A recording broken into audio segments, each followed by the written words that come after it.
going on, guys? I know a lot of you guys have been asking for an update about the Pro Touring Truck Shootout, how the truck did, and some of the changes we made prior to the event. So wanted to do a little recap. Been home for almost 2 weeks now, but been catching up on some personal projects and taking a little bit of time away from the truck since we crunched so hard prior to the event, trying to wrap some stuff up. But overall, I'll give you a little recap. The truck did a lot better than I expected. I mean, between my lack of experience doing that type of driving, autocross, speed and stop and whatnot, and the truck being a brand new combination, kind of with off-the-shelf parts for the most part, it was a lot more competitive than I expected it to be. And I think, it surprised a lot of the guys out there too, with it being more competitive than they expected it to be. You can probably see by my door card there, the truck did end up in outlaw class. There's really nothing outlaw about the truck aside from the horsepower. That's what bumped me into that class. We couldn't turn the truck down enough to meet the horsepower threshold for how they class their classes out there. So, it was up against a lot of trucks that were close to 1,000 pounds lighter than it, and similar power levels, but fully prepped chassis, cage, custom fabricated suspension. So it's really kind of out of its depth, and it still wasn't too far off character in terms of the times it was running. It wasn't like it was a complete blowout out there.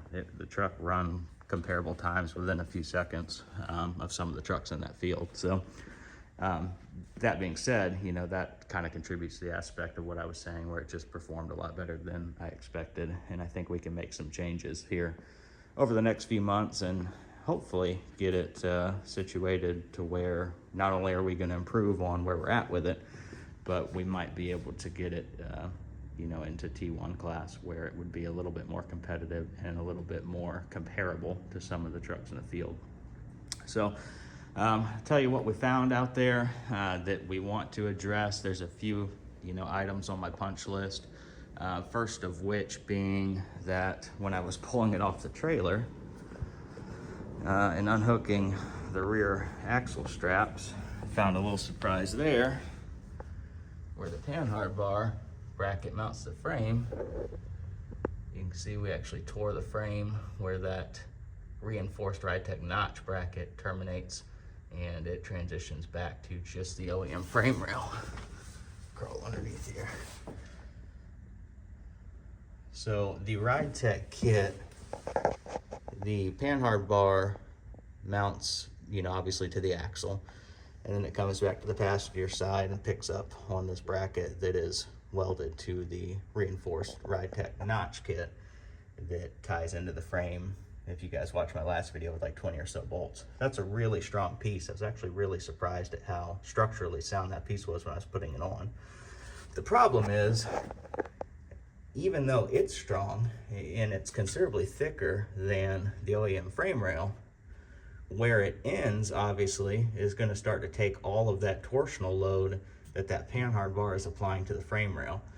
So when this is in kind of a high G, if you will, or high force corner, and that axle is trying to get out from underneath the truck, the panhard bar is keeping it centered and keeping it inside the truck by loading it against that bracket on the passenger side frame rail. So if you look at a lot of panhard bar setups on other applications, they have a cross link that ties somewhere near where the panhard rod would mount to the frame bracket. It ties the passenger side, in this case, back over to the driver's side frame rail to basically triangulate everything and help spread that load. Well, the Ridetech kit for these trucks doesn't have that. And to be honest, in most applications, it probably wouldn't be necessary. There's probably enough strength on these to where most trucks aren't gonna tear it, but we had enough cornering traction out there and enough power, I guess, to load it, and it just kind of tore that thinner frame rail where the notch bracket there terminates. And you can see the difference in thickness. I mean, obviously the Ridetech piece is, several times thicker than the OE frame rail. And where this spare tire cross brace was, obviously adds a bunch of strength, but it ended just before where that cross brace is boxed in, and this point right here was just taking all of that load of the bottom of that passenger side frame rail trying to twist as that panhard bar transferred the load of the truck onto it. And you know, the truck weighed in at like 4,100 pounds out there. I don't know how accurate their scales were, but it's somewhere in that neighborhood, and that's a lot of weight to throw around when you're talking about actually having grip in the corners. Which kind of brings up another point. I definitely want to give credit to the new Falcon RT660 Pluses I put on here. They were very, very surprising how well they not only took the power, but also how well they handled the weight and corner traction with this truck. Once we got them scrubbed in and got the mold release off of them, you know, after a few laps around the course, you can put a little heat in them. You could really tell that they were coming to life and really starting to stick. So first order of business is obviously going to be fixing the frame. So I'll pull the panhard bar off of there and see if I can manipulate that or put a jack under it and try to get it squeezed back together where it's supposed to be and weld it up. And then I plan to add one of those cross braces like I talked about a minute ago. I'm going to try to maybe put a heim joint into here above the panhard rod, and we'll run a lateral link back over to the driver's side frame rail, and I'll weld a little bracket on there and tie that in somewhere, hopefully closer to the top. I don't have enough light under here for you guys to see, but there's like a C-channel section on top of that Rytec notch that has quite a bit of structural stability. I would like to try to get it tied in there, but I'll just have to take some measurements and see. So got the truck up on the race ramp stands here so I can get underneath it. Gonna get it cleaned up. We ran in the wet on Friday morning because it was raining, so truck's good and dirty underneath. We'll get it wiped down and continue giving it kind of the once over to make sure that we don't have any other issues like that, the problem with the frame rail there. On my initial inspection, I didn't see any other issues to address aside from the wheels rubbing the front sway bar and the lower control arms, but we kind of already knew about that, and there's not a lot I can do there until I get the front alignment geometry where I need it to be, which leads me into my second point.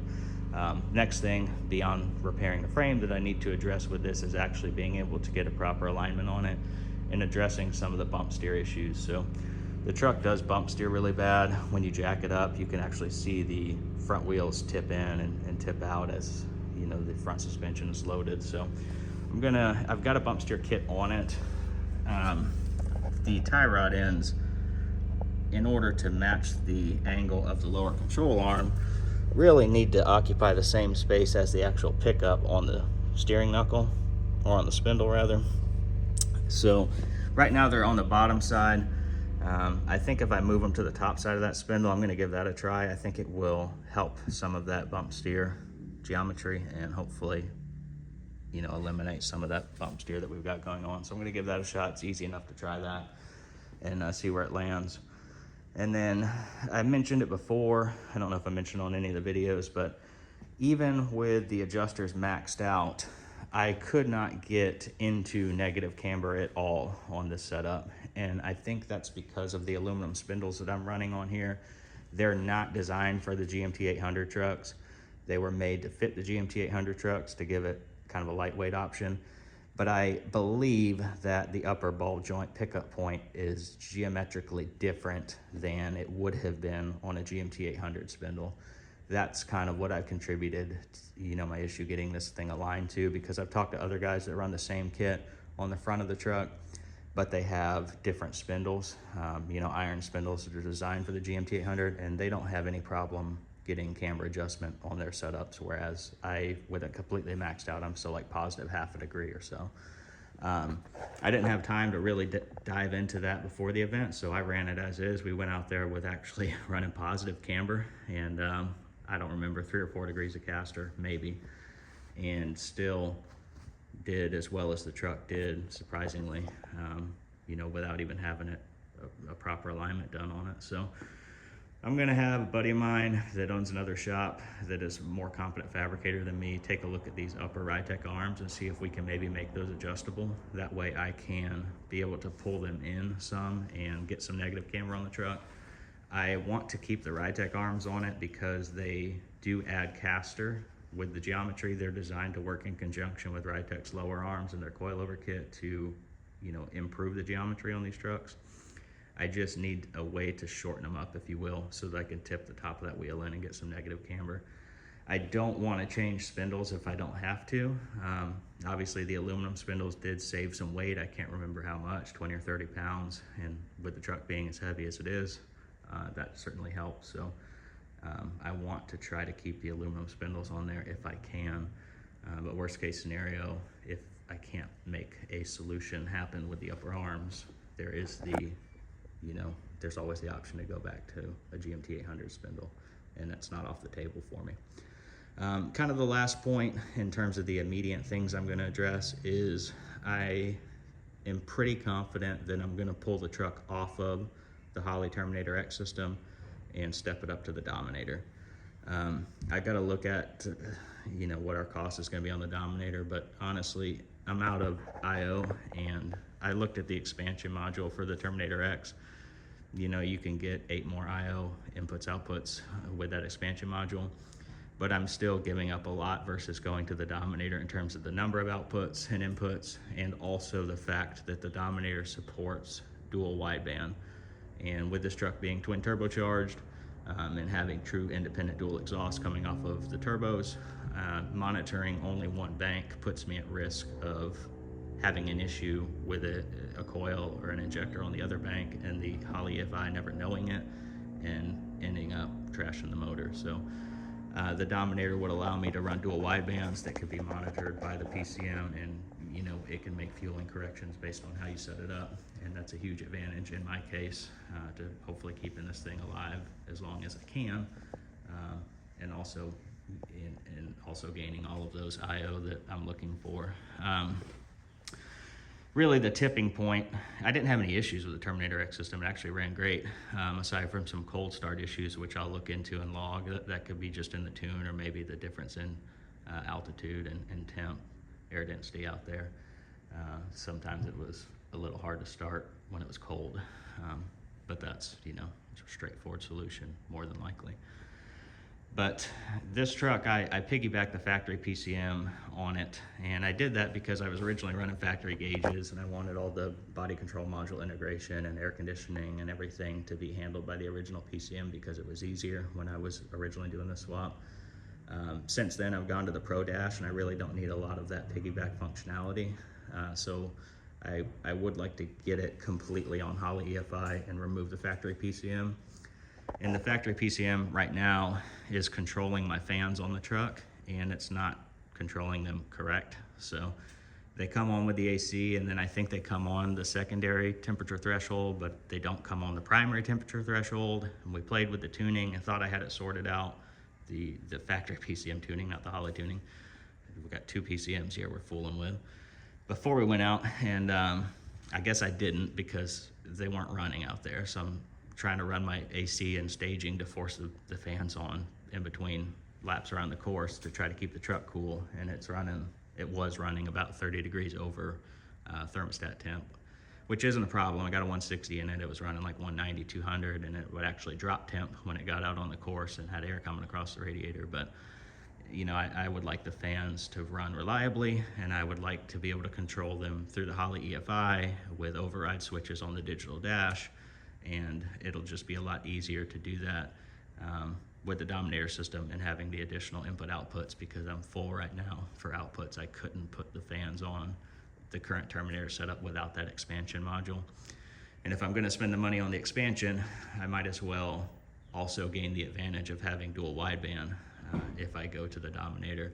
And then obviously the Dominator has a lot of other capabilities too. I'm still learning about all of its capabilities in addition to, you know, those that I mentioned, but it really feels like it's the right way to go with the truck, and it's something I'd like to do.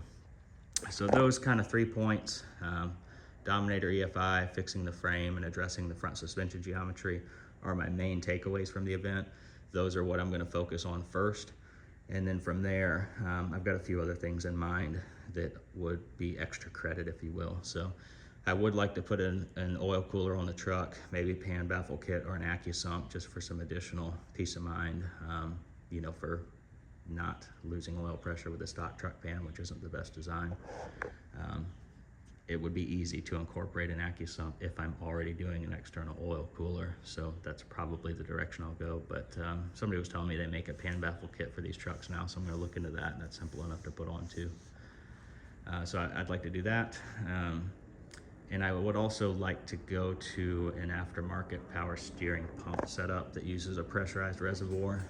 John Thomas, you guys probably know him. He's got that green GMT 800 turbo truck that's been running these events for a while. He's a great guy.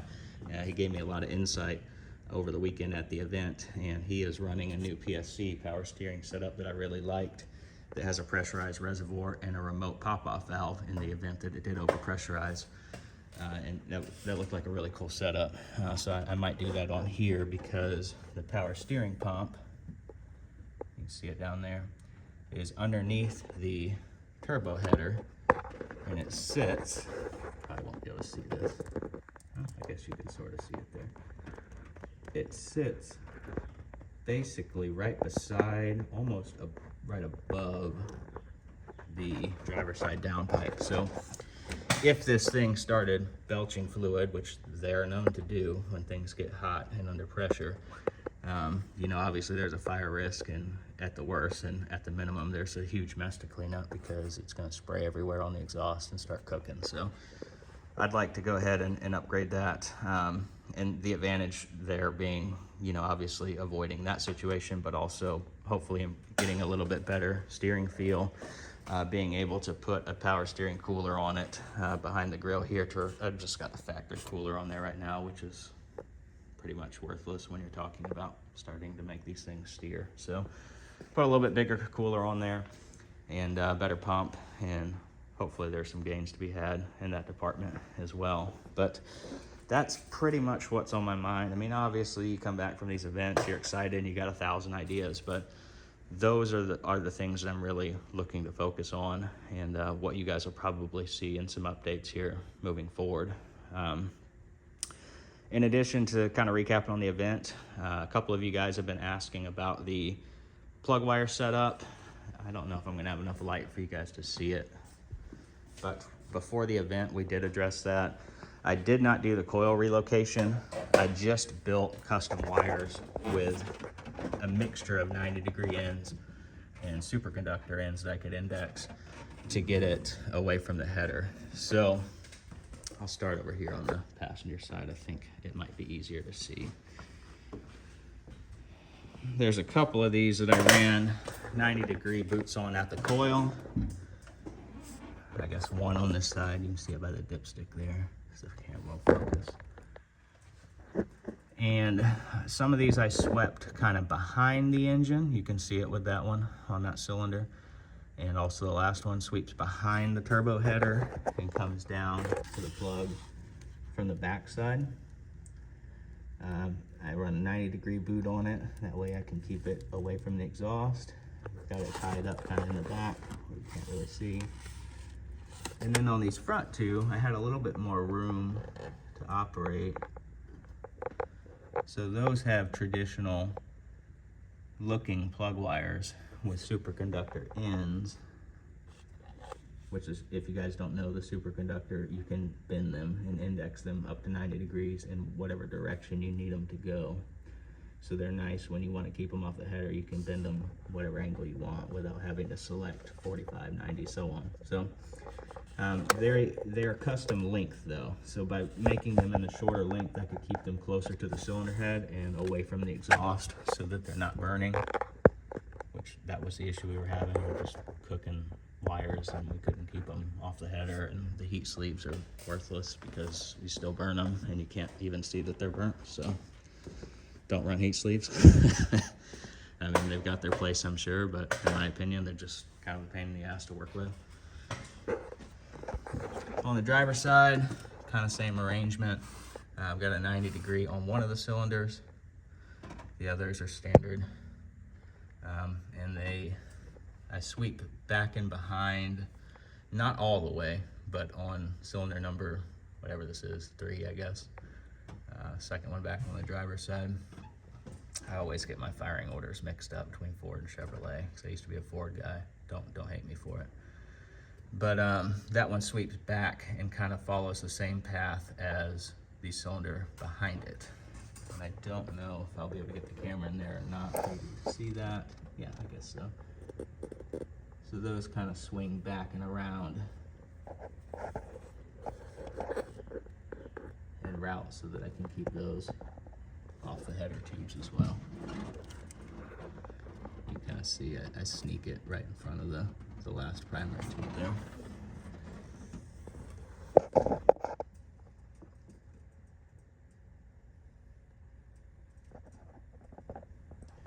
So that seemed to resolve the issues we were having. When the truck was on the dyno, we kept cooking plug wires. Basically, we were doing our tuning on 8 cylinders at below 3,000 and 7 cylinders, or maybe even 6 above 3,000. So it was kind of a cluster there, but we got it done. But that was my solution for burning those plug wires and resolving the misfire issue. Truck ran great all weekend at the event. I didn't notice any sort of misfire problems or anything of that nature.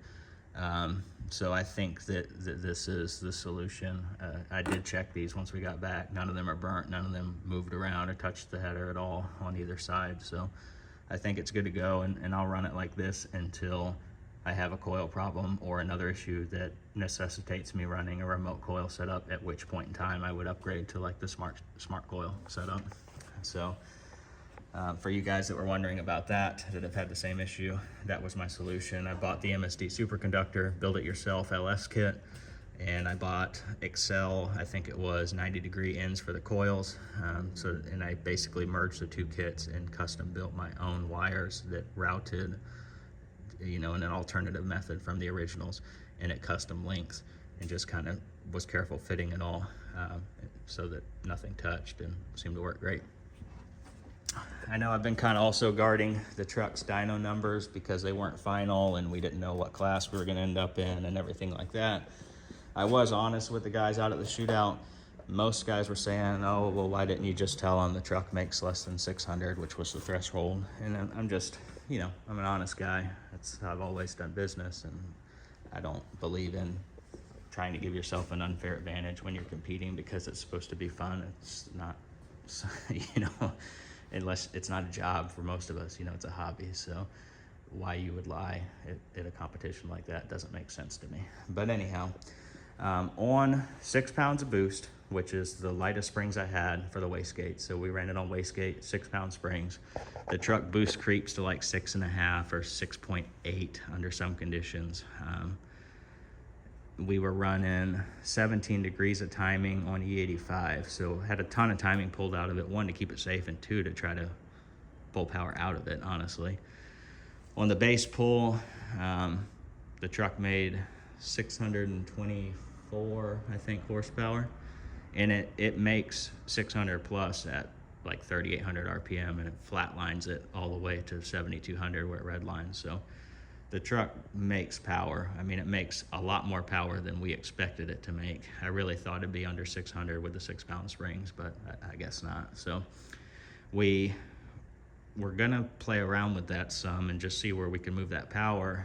But on the next pull, it started breaking up almost like it was catching a 2-step or something. When it came into boost, it started blowing the spark out because of those burnt wires and just the issues that we were having delivering appropriate spark to the plugs. But on 6 or 7 cylinders, the truck still put down 575 horse, blowing the spark out and misfiring at 4,000 and up. So it definitely makes power, and it makes for a fun ride out there. So we'll play around with that. I've got boost control to go on the truck. I'm gonna leave the 6 pound springs in it, put it on boost control with a dial in the cab so that I can alter power level on the fly. When we go Dominator, I might even fool around with some scramble settings, or boost by time, boost by speed, something like that, and start playing around with actually using the power potential the truck has. But all in all, had it been firing on all 8, and had we got some clean pulls and some clean tuning, the truck probably would have ended up in the 650, maybe 675 range at the wheels. And we were dynoing in 3rd gear as well, so that's going to make lower power than if we were dynoing in 4th. It's just to keep wheel speed down. Even though I've got an aftermarket drive shaft in the truck, you know, turning the wheels 130 miles an hour on the dyno is always sketchy. So we do the pulls in third. But it, you know, overall really surprised with what it made and really happy, no complaints there. And it made for a lot of fun, you know, on a tight technical course like they were running at the Shootout. The truck, it can be a handful. Oh God, the train's going by. Hang on. Anyway, it can be a real handful because it wants to step out on you and swap ends, so you're constantly trying to manage it, and having to be really deliberate in how you're putting the power down and how you're using your right foot. So, you know, half the time you're drifting, half the time you're turning. So it's fun, keeps it interesting. With more seat time and some refinement on the truck, I'm sure there's a lot of potential left in both myself and the vehicle platform. So looking forward to getting out there. I'm gonna probably get some of these issues addressed and then take the truck to some SCCA events locally and just kind of get some more seat time myself and make some more adjustments to getting the truck dialed in. And then the next event that I'll have this out to on a large scale will either be LS Fest East or C10 Nationals in Tennessee. And I probably won't be able to do both because they're somewhat close together and they're like a 16-hour drive for me. So I'm probably gonna have to choose one or the other. At the moment, I'm leaning towards C10 Nationals. It's a little bit more geared towards the trucks, obviously. But we'll see. We'll see as things get closer and where I'm at that time and what my schedule looks like. And I won't know until we're much closer than we are right now. So I'll wrap it up. This ended up being a little bit longer than I thought, probably a little boring as I wandered around the truck and ran my mouth. But hopefully you guys that are interested in it got some info. And if you have any questions, post them in the comments below. And, you know, again, I appreciate you guys supporting the build and, you know, following it. And got a chance to meet some of you guys out there, which was awesome. So looking forward to the next time we're out and looking forward to talking with you guys some more. We'll see you next time.